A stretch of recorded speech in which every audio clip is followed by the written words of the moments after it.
Hello and welcome back to NFN Sports, man.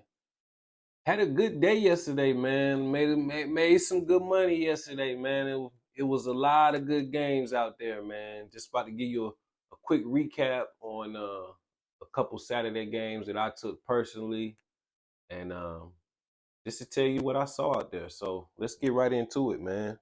Uh, First things first, I want to talk about Notre Dame at NC State, man. Hey, look here. This guy Sam Hartman is as advertised, man. Like he looked really comfortable in the offense. He showed he had command. I mean, for a minute it looked like NC State was going to be close, but that wasn't the case, man. Just give you some numbers on Sam Hartman. He went 15 of 24 for 286 yards, 4 touchdowns, and no turnovers. He still has yet to turn the football over yet this season. So that's big. On the other hand, Brennan Armstrong for NC State. I mean, he looked like the same guy at Virginia. I mean, a turnover machine, man. This guy, this guy had 3 turnovers, 3 picks to be specific, man. And at this level of football, you can't win like that. But my question is, why does a guy that you got out of the transfer portal, who played at Virginia last year, who was a turnover machine, why do you have him throwing 47 passes? He went 22 of 47, 260 yards, and 2 touchdowns, and 3 picks. That is not a winning formula, NC State. If y'all want to have any chance of being competitive this year, you will not let Brennan Armstrong throw 47 passes. It just won't work.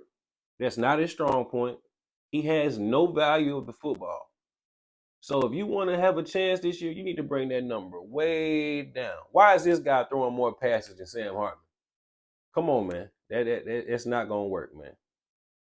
On to the next game. Nebraska at Colorado, man. Listen here, man.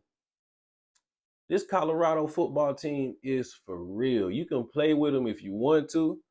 Um, like I was always taught, man. It's hard to be the determined black man. You understand what I'm saying? Like when a black man is locked in and focused, like tunnel vision, man, it's tough, man. It's tough. I'm telling you, man.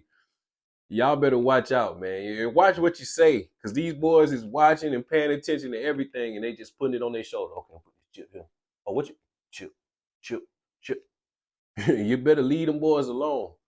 Uh, just to give you some numbers on Shedeur, man. This man went 31 of 42, 392 yards, 2 tugs, and no turnovers. That is championship caliber quarterback play. That in itself, hands down. Now, on the other hand, Nebraska. I thought your defense played pretty solid against a very talented Colorado team. I mean, I thought they came out and competed. But Jeff Sims, look, I hate to get on you because you my boy, but this ain't gonna cut it.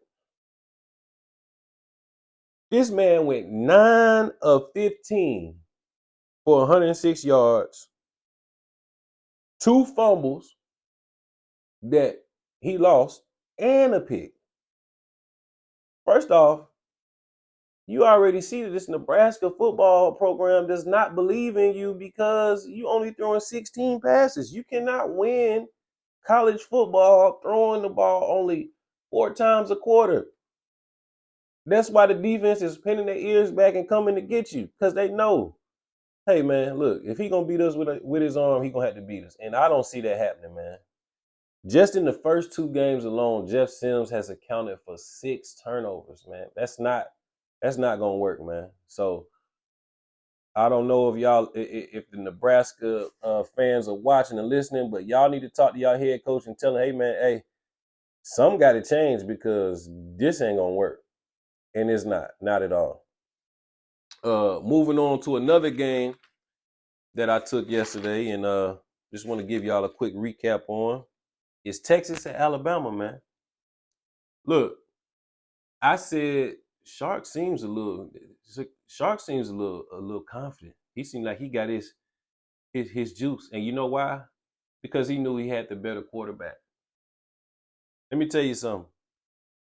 This man, Quinn Ewers, I knew we was gonna get a different guy when they said the man cut his mullet. Do y'all know last year, Quinn Ewers had the little mullet hanging out the back of his helmet. It was all there was a hair, people can't win it. Look, this man cut that mullet this offseason and been locked in on football. You understand me? He's been locked in on football. And I'm gonna be honest with you. I think he's the best quarterback in the SEC right now. Tell me one better.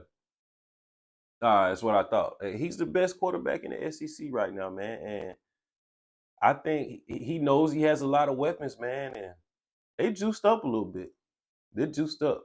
So I look for this Texas team to be a little scary, man. They got a lot of speed. The defense is kind of stingy, man.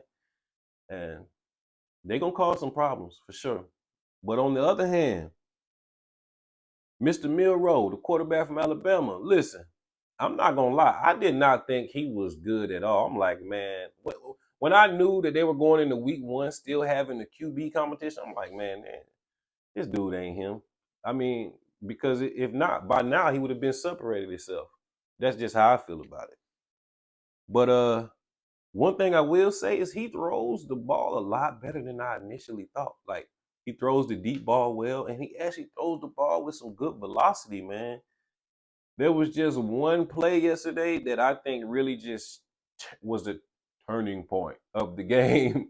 When he had a bonehead pick that he threw that almost resulted in a pick six. They were doing a little RPO and he was throwing to a receiver on like a curl / comeback, and it's like he didn't even see the safety coming down.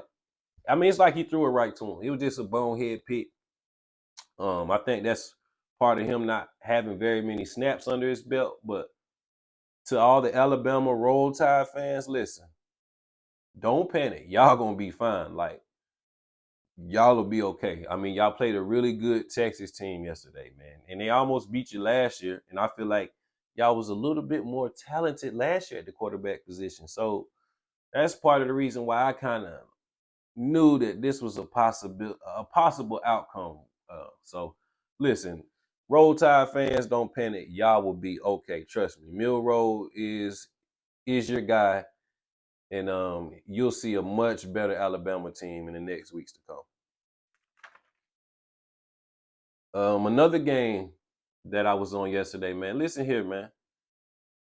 This guy, Caleb Williams, I haven't seen this man get rattled yet. I mean, I don't see him getting rattled. Just looking at the rest of their schedule, like I don't see a game where I'm like, okay, well, they might can do. I don't see it.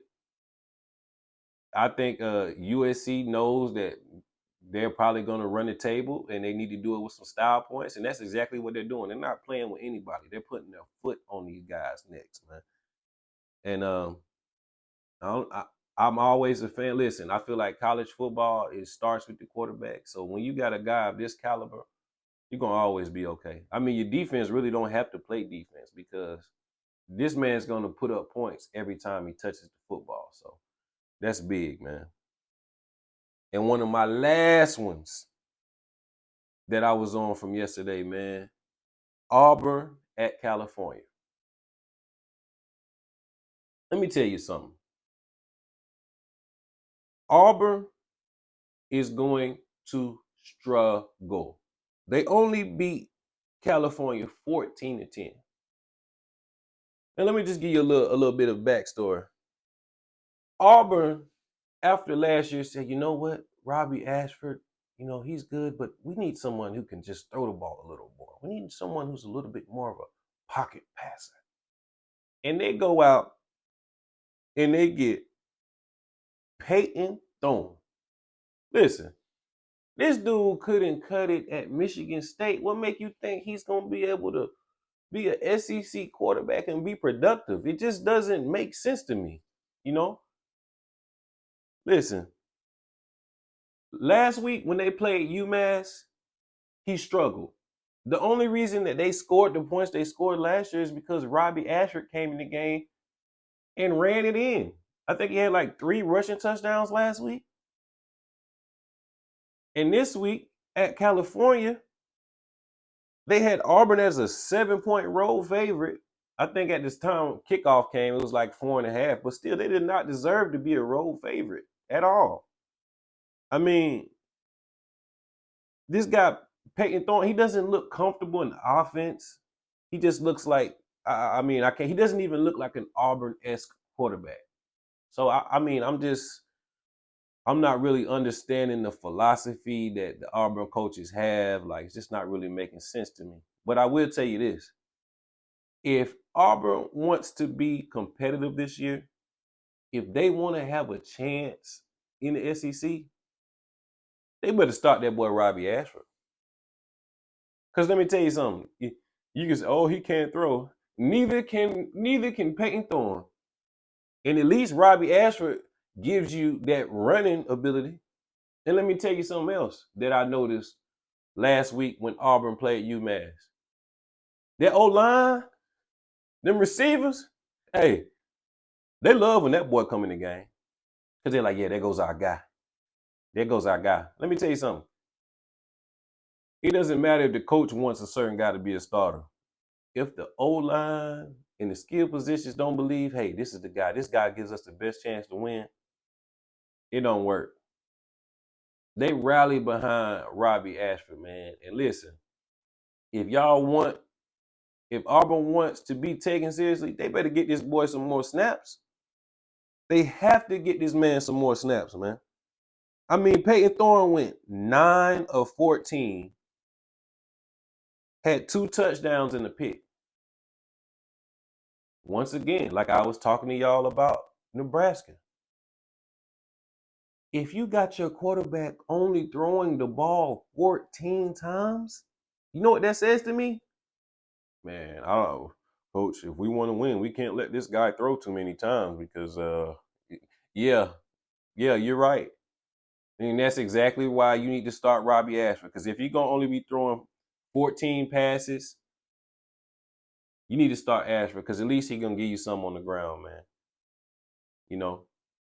But that's just my recap over some of the games that I took from this Saturday, man. We got a big day ahead of us.